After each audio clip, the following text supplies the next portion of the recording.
అమర సల్లాప 8వ భాగం. ఇంక నువ్వు వెళ్ళవచ్చు, ఇప్పటికే ఆలస్యమైంది అంది డీఎస్పీ మధులత. నా గది తాళం చెవులు ఇందాక తీసుకున్నారు, అవి ఇస్తే వెళ్ళిపోతాను అన్నాను. గుడ్ లక్ అన్నాడు కానిస్టేబుల్ నాకు తాళం చెవులు షేక్ హ్యాండ్ ఇచ్చి. బయటకు రాగానే సడన్గా ఆ గేటుకి అటు ఇటు ఆగిన 2 వ్యాన్ల హెడ్ లైట్లు వెలిగాయి. హరియప్, అరెస్ట్ హిమ్ ఏవో మాటలు వినిపించాయి. నేను తేరుకునే లోపల 4 బలాఢ్యులు నా చేతులను వెనక్కి విరిచి తాడుతో కట్టేశాడు. మరో 2 నన్ను గాల్లోకి లేవదీసి ఎత్తి పట్టుకున్నారు. నేను కన్నుమూసి తెరిచేలోగా వ్యాన్లో ఉన్నాను. ఆ వ్యాన్ నిండా సివిల్ డ్రెస్లో ఉన్నవారు, రకరకాల యూనిఫామ్లో ఉన్నవారు ఎంతోమంది ఉన్నారు. వ్యాన్ స్టార్ట్ అయింది. ఏమిటిది, ఎవరు మీరంతా అన్నాను. మాట్లాడకుండా కూర్చో, పోలీసు వ్యవహారం ఈ పాటికి నీకు అర్థమయ్యే ఉంటుంది. మాతో కోఆపరేట్ చేస్తే నీకు ఏ ఆపద రాదు అన్నాడు ఒకతను. నేను ఏ నేరమూ చేయలేదని డీజీపీ గారే నన్ను విడిచిపెట్టారు అన్నాను. నువ్వు ఏ నేరం చేశావో, ఏది చేయలేదో అదంతా మరోచోట తేలుతుంది.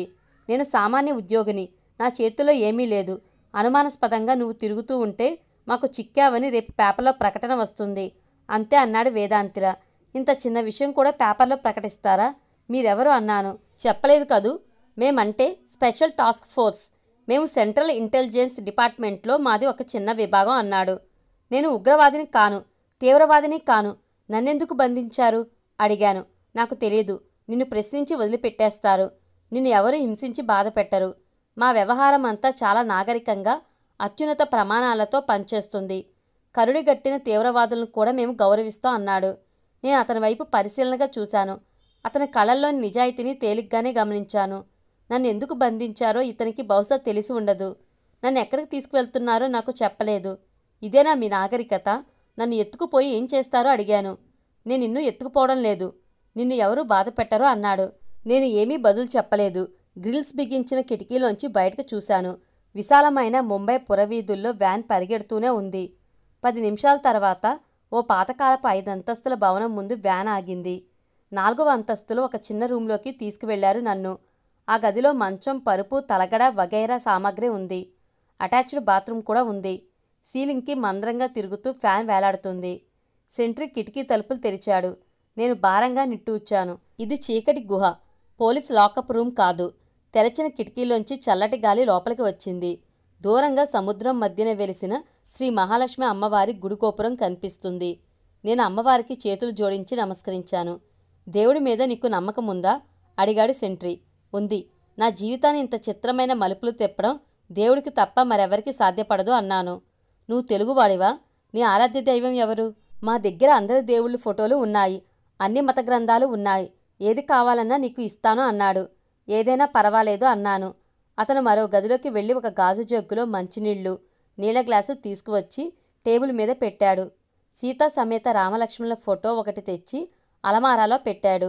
చిన్న పుస్తకం కూడా అక్కడ పెట్టాడు. బాత్రూంలో సబ్బు, తువాలు ఉన్నాయి. ఎయిర్ ఆయిల్, దువ్వెన కూడా ఉన్నాయి. మరికొద్దిసేపట్లో ఇక్కడికి డాక్టర్ గారు వస్తారు. నువ్వు ఫ్రెష్ అప్ అయ్యి సిద్ధంగా ఉండు అన్నాడు. డాక్టర్ ఎందుకు? నేను బాగానే ఉన్నాను అన్నాను. చెప్పిన పంచేయి అన్నాడు అతను. గది తలుపు దగ్గరగా వేసి బయటకు గడియ పెట్టాడు. అక్కడే గుమ్మం పక్కన కుర్చీలో కూర్చున్నాడు. నేను తలుపులు వేసి బాత్రూంలోకి ప్రవేశించాను. కాసేపటికి సెంట్రీతో లోనికి వచ్చిన డాక్టర్ గారు నన్ను మంచం మీద పడుకోబెట్టి పరీక్షించారు.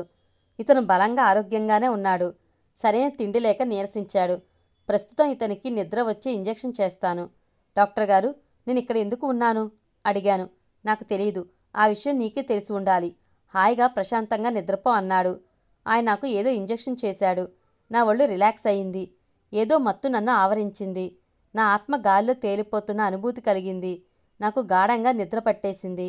సుమారు 9 గంటలకి నన్ను బ్లూ కలర్ చొక్కా, లాగు ధరించిన కొత్త సెంట్రీ నిద్రలేపాడు.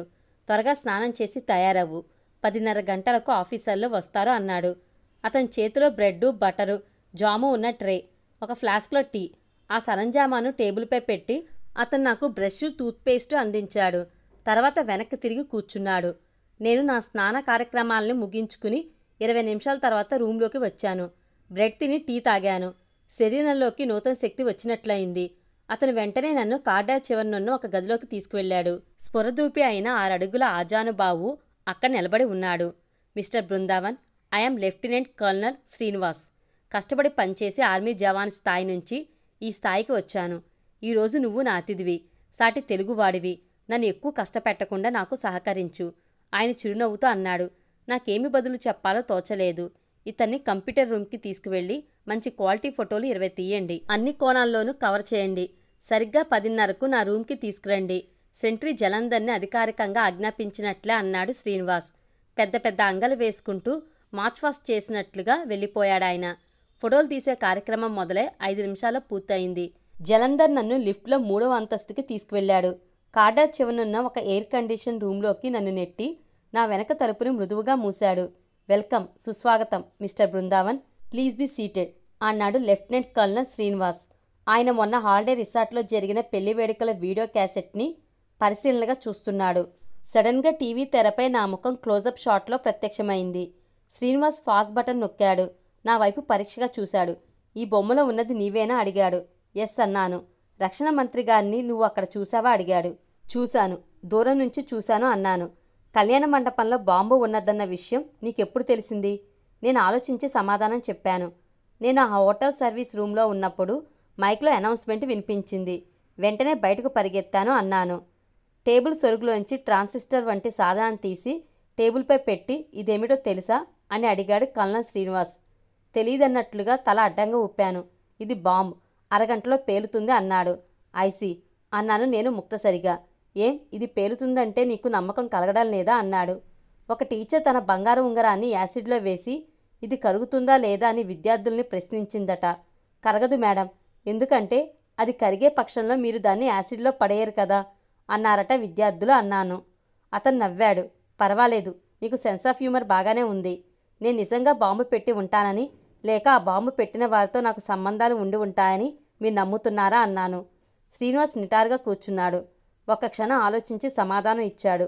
లేదు, సిద్ధాంతాల కోసం అమానుష చర్యలకి పాల్పడే వారి తీరు మరోలా ఉంటుంది. నువ్వు వారిలా లేవు అన్నాడు. నేను ఆయన వైపు విస్మయంగా చూశాను. శ్రీనివాస్ నా దగ్గరికి వచ్చాడు. నా చుబుకం ఎత్తి పట్టుకుని నా కళ్ళల్లోకి సూటిగా చూశాడు. బృందావన్, నీకు ఏ ఉగ్రవాద సిద్ధాంతంతోనూ కమిట్మెంట్ లేదని నేను నమ్ముతున్నాను. అలాగే నీకు మతమౌఢ్యం కూడా లేదని నేను విశ్వసిస్తున్నాను. హాలిడే రిసార్ట్ బాంబు కేసులో నీకు ఎటువంటి సంబంధమూ లేదని నేను నిశ్చయంగా చెప్పగలను. ఆ మేరకు నేను రికమెండ్ చేస్తున్నాను. నిన్ను అవసరం మించి ఒక్క క్షణమైనా ఇక్కడ డిటైన్ చేయడం నాకు ఇష్టం లేదు. మరొక టెస్ట్ చేయవలసి ఉంది. అది నీ వాయిస్ టెస్ట్. నాతో కోఆపరేట్ చేయి. నీకు కొంచెం కష్టం కలిగినా ఓర్చుకోవాలి అన్నాడు. నేను మీకు కోఆపరేట్ చేస్తాను అన్నాను. ఆయన చెప్పిన విషయం నాకు సరిగ్గా అర్థం కాకపోయినా ఆయన నన్నేమీ కష్టపెట్టడని నాకు నమ్మకం కలిగింది. శ్రీనివాస్ బజన్ నొక్కాడు. వెంటనే 2 మిలిటరీ జవాన్లు లోపలికి వచ్చారు. మైకు, టేప్ రికార్డరు వగైరా సరంజామాకి వారు కనెక్షన్లు ఇచ్చారు. సిస్టమ్ని 1-2 సార్లు టెస్ట్ చేసి సబ్ కుచ్ ఠీక్ హై అన్నారు. బృందావన్, నీకు తెలుగు, హిందీ చదవడం వచ్చు కదా అన్నాడు. నేను తల ఊపాను. సరే, ఈ కాగితం మీద కొన్ని మాటలు ఉన్నాయి. నేను స్టార్ట్ అన్న వెంటనే నువ్వు ఆ మాటల్ని మైక్లో చెప్పాలి. సాధ్యమైనంత వరకు నీ సహజమైన కంఠంతో ఆ మాటలని చదువు అన్నాడు. నేను కాగితం తీసుకుని చదివాను. శ్రీనివాస్ టేప్ రికార్డర్ ఆన్ చేసి స్టార్ట్ అన్నాడు. నేను చదవనారంభించాను. చెన్నై సెంట్రల్ స్టేషన్ క్లాక్ రూమ్లో బాంబు ఉంది. Geetanjali super fast express S7 బోగిలో బాంబు ఉంది. మణిపూర్ అసెంబ్లీ భవనంలో బాంబు ఉంది. గణపతి పూలే హాలిడే రిసార్ట్లో బాంబు ఉంది. మహాసభ జరిగే అంబేద్కర్ మైదానంలో బాంబు ఉంది. మళ్ళీ చదువు అన్నాడు శ్రీనివాస్. ఈసారి నోటికి రుమాలు అడ్డం పెట్టారు. నేను చదివాను. తెలుగులో, హిందీలో, తమిళంలో, మరాఠీలో. వన్స్ అగైన్ అన్నాడు శ్రీనివాస్. నా నోటిలో 2 పెద్ద సైజు గోళీలు. మళ్ళీ 4 భాషల్లో చదివాను. వన్స్ మోర్ శ్రీనివాస్ అన్నాడు. నేను నీరసంగా తల వెనక్కి వాల్చేశాను. టేప్ రికార్డర్ని కట్టేశారు. రిలాక్స్, నీకు ఏమీ కాలేదు. చాయ్ పీవోగే. వాయిస్ రికార్డ్ చేయడానికి శాస్త్రీయంగా కనిపెట్టిన పద్ధతి ఇది. I hope you enjoyed hour method అన్నాడు శ్రీనివాస్ నవ్వుతూ. పిల్లికి చెలగాటం, ఎలక్కి ప్రాణసంకటం అంటే ఇదేగా. ఈరోజు గురువారం. దూరంగా సముద్రం మధ్యన శ్రీ మహాలక్ష్మి అమ్మవారి ఆలయ శిఖరం ప్రత్యేక విద్యుత్ దీపాలంకరణలో శోభాయమానంగా వెలిగిపోతుంది. నేను ఇక్కడికి వచ్చి ఇది 3వ రోజు. నాకు మద్రాసు నుంచి, ఢిల్లీ నుంచి ఇంకా క్లియరెన్స్ రాలేదు. లెఫ్టినెంట్ శ్రీనివాస్ గారిని కలవడానికి నేను ప్రయత్నం చేశాను కానీ నాకు అపాయింట్మెంట్ దొరకలేదు. నాకు ఇక్కడ లోటేమీ లేదు. టీ, టిఫిన్, భోజనం బాగానే ఉన్నాయి. అన్ని సదుపాయాలు ఉన్నాయి కానీ స్వేచ్ఛ లేదు. నేను గజేంద్ర మోక్షం పుస్తకం చదవనారంభించాను. గుమ్మంలో సవ్వడికి తల ఎత్తి చూశాను. జలంధర్, నీ కోసం లైబ్రరీలో వెతికి ఈ పుస్తకం తీసుకువచ్చాను. 100 ఏళ్లుగా కష్టజీవులకి ఉపశమనం కలిగించే పుస్తకం ఇది అన్నాడు. ఒక చిన్న పుస్తకం నాకు అందించి. నేను పుస్తకం చదవనారంభించాను. భాగవతంలో రుక్మిణి కళ్యాణం అనే అధ్యాయం అది. రుక్మిణీమాత తన భక్తిని ప్రేమని తెలియజేస్తూ శ్రీకృష్ణుడికి అగ్నిద్యోతనుడనే దూత ద్వారా సందేశం పంపిస్తుంది. అనుకున్న సమయానికి ఆయన తిరిగి రాడు. పెళ్లి సమయం దగ్గర పడుతున్న కొద్దీ తీవ్ర మానసిక ఆందోళనకి గురి అవుతుంది. అప్పటి ఆమె మానసిక స్థితి అద్భుతంగా కరుణారసాత్మకంగా వర్ణించబడింది. వెయిటింగ్, ఎదురుచూపులు సాక్షాత్తు లక్ష్మీదేవికే తప్పలేదు. నేను కిటికీ నుంచి బయటకు కనబడుతున్న ఆలయ శిఖరం వైపు చూసి అప్రయత్నంగా చేతులు జోడించాను. భగవాన్, నాకు సిరులు సంపదలు వద్దు, మనశ్శాంతిని ప్రసాదించు, స్వేచ్ఛను ప్రసాదించు నేను వేడుకున్నాను. నా మనసు కొంచెం తేలికపడింది. ఒంటరిగా అలా ఆలోచిస్తూ గడపడం అంత మంచిది కాదు. ఇక్కడికి వచ్చిన వారు విడుదల కావడానికి కొందరికి 5 నిమిషాలు పడుతుంది, కొందరికి 6 నెలలు గడిచినా క్లియరెన్స్ రాదు. అంత మాత్రాన వారు నేరస్తులను రుజువైనట్లు కాదు. ఇక్కడ జీవితానికి అలవాటు పడ్డానికి ప్రయత్నించు అన్నాడు జలంధర్. నాతో ఎవరూ మాట్లాడడం లేదు. నాకు ఏదో వెలుగు సవడలేని సమాధిలో కూర్చున్నట్లుగా ఉంది అన్నాను. అదా నీ సమస్య. నీకు భైరవుని పరిచయం చేస్తాను. నువ్వు భైరవుతో 24 గంటలు కాలక్షేపం చేసినా అభ్యంతరం పెట్టేవారు ఎవరూ ఉండరు అన్నాడు. నేను తల వంచుకుని అతని వెంట నడిచాను. నన్ను ఒక చిన్న గదిలోకి నెట్టి తలుపులు మృదువుగా వేశాడు. ఆ గదిలో వెలుగుతున్న లేత ఆకుపచ్చ రంగు బల్బు కాంతికి అలవాటు పట్టానికి నాకు 1/2 నిమిషం పట్టింది. నేను కళ్ళు చిక్లించి పరకాయించి చూశాను. ఆ గది మధ్యలో ఒక కుర్చీ తప్ప మరెవరూ కనిపించలేదు. Welcome, welcome, my name is Bhairav, please be seated. విచిత్రమైన కంఠం వినిపించిన వైపు చూశాను. ఆశ్చర్యంతో కొయ్యబారిపోయాను. అక్కడ ఉన్నది సుమారు 4 అడుగుల పొడుగున్న మనిషిని పోలిన యంత్రం, robot. Welcome, please be seated మళ్ళీ వినిపించింది. నేను విస్మయపడుతూ కుర్చీలో కూర్చున్నాను. Good, please speak. If you don't feel comfortable with English, mention the language you want. నాకు 500 భాషలు తెలుసు అందా రోబోట్. తెలుగు అన్నాను బిడియపడుతూ. 2 నిమిషాల నిశ్శబ్దం రాజ్యమేలింది. స్వాగతం, సుస్వాగతం. నా పేరు భైరవ్. నా సేవలు ఉపయోగించుకున్నందుకు కృతజ్ఞతలు. ముందు నా గురించి తెలుసుకోవాలనుకుంటున్నారా? అవును, కాదు అని సమాధానమివ్వండి. తల ఊపితే నాకు అర్థం కాదు అంది రోబోట్ స్వచ్ఛమైన తెలుగులో. అవును అన్నాను. ఆశ్చర్యం నుండి నేను ఇంకా తేరుకోలేదు. నా పేరు భైరవ్. మీకు కావాలంటే నేను భైరవిగా మారగలను. నేను సంస్కృతం, లాటిన్ వంటి పురాతన భాషల నుండి ఎస్పరాంట్ వంటి నవీన భాషల వరకు మాట్లాడగలను, అర్థం చేసుకోగలను. నేను మీలాగా రక్తమాంసాలున్న మనిషిని కాదు. నేను సుమారు 50 లక్షల గిగాబైట్ల జ్ఞాపక శక్తితో పనిచేసే సూపర్ కంప్యూటర్ మెదడ్ని. అంటే ఒక సామాన్య మనిషికి ఉండే జ్ఞాపక శక్తిలో నాకు 10వ వంతు జ్ఞాపక శక్తి లేదా మెమరీ పవర్ ఉంటుంది. నా మాటలు నీకు అర్థమవుతున్నాయా? నీ పేరు చెప్పు అంది ఆ రోబోట్. బృందావన్ అన్నాను. అవును, నువ్వు ఒక యంత్రానివా? నా మాటలు నువ్వు ఎలా అర్థం చేసుకోగలుగుతున్నావు అన్నాను. అదంతా నాలోని కంప్యూటర్ సాఫ్ట్వేర్లో ఉంటుంది. నువ్వు చెప్పే మాటల్ని, కమాండ్స్ని అనలైజ్ చేసే సర్క్యూట్లు నాలో ఉన్నాయి. నేను నీ శరీరం భాషను బట్టి నీ ఆరోగ్య స్థితిని కూడా చెప్పగలను. నిన్ను వేధిస్తున్న సమస్యలను నాకు చెప్తే నీ మనోభారాన్ని తగ్గించడానికి ప్రయత్నం చేస్తాను అన్నాడు భైరవ్. నాకు భైరవ్ యంత్రాంగంలా కాక ఒక స్నేహితుల్లా కనిపించాడు. నువ్వు ఏ పనులు చేయగలవు? నాతో నువ్వు చదరంగా ఆడవచ్చు, ప్లేయింగ్ కార్డులు ఆడవచ్చు, నాతో కలిసి యుగల గీతం పాడవచ్చు. నాకు ఋగ్వేదం నుండి ఆధునిక ఐరోపా చరిత్ర వరకు అన్నీ తెలుసు.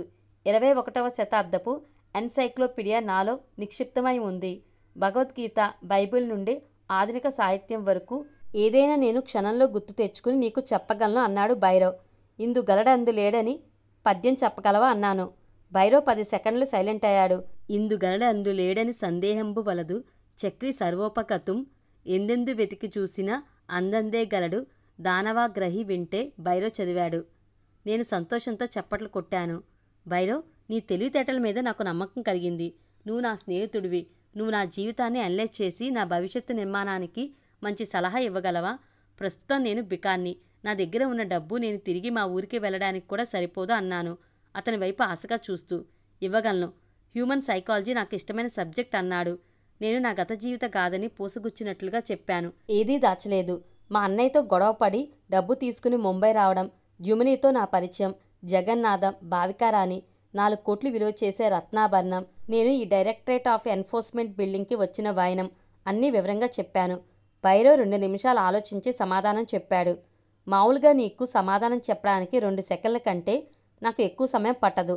అయితే నీకు ఎక్కువ ప్రయోజనకరంగా ఉండే సలహా ఇవ్వడానికి నేను స్టాటిస్టిక్స్ సోషియాలజీ విభాగంలో కూడా కొంచెం పరిశోధన చేయవలసి వచ్చింది. అందుకే కాస్త సమయం పట్టింది. ముందుగా మీ అన్నయ్య వ్యవహారం. ఆయన నీ ఆస్తిపై అజమాయిషీ చలాయించడానికి అలవాటు పడ్డాడు కాబట్టి గొడవ పెట్టుకోకుండా నీ భాగాన్ని నువ్వు తీసుకోలేకపోయావు. చిన్నతనంలో ఆయన అధికారాన్ని నువ్వు ప్రశ్నించి ఉండవు. ఎందుకంటే ఆయన ప్రేమ రక్షణ నీకు అవసరం కాబట్టి. 1000 రూపాయల నోటు మార్చి బీడీలు కొన్నట్లుగా నువ్వు నీ ఆస్తిని వ్యక్తిత్వ వికాసాన్ని కూడా ఆయన పాలు చేసి ఆయన దగ్గర కాస్త ప్రేమ సెక్యూరిటీ పొందావు. నీకు జ్ఞానము బుద్ధి వికసించిన తర్వాత ఆస్తిలో నీ భాగాన్ని నువ్వు కోరుకున్నావు. తప్పేముంది?